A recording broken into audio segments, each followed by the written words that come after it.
আজকের ঘটনা কি? কি ভাইয়া কুমিল্লা নিয়ে গালি দিতেছ? তাইলে শোনো, আমার বাড়ি কিন্তু কুমিল্লা, আর আমরা অল টাইম চলি ভাই ব্রাদার মিল্লা। আর দূর থেকে গালি দিতেছ, দিতেই থাকো, সামনে পাইলে খায়ালামু গিল্লা। কারা খারা খবর লক তারা কারা বাংলা। ভাইয়া কুমিল্লা জেলা বাড়ি আমার, করি না 9-6, আর আমরা কুমিল্লার পোলা পাইন কাউরে করি না ভয়।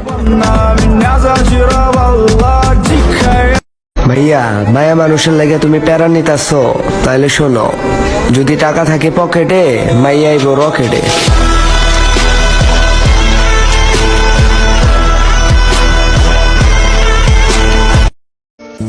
আরে ওই বেঈমান, আরে ওই বেঈমান, তোর লেগে হারাইছে আমার সব সম্মান। এরপরেও এই মনে লেখা শুধু তোরই নাম। গার্লফ্রেন্ড তো আমি।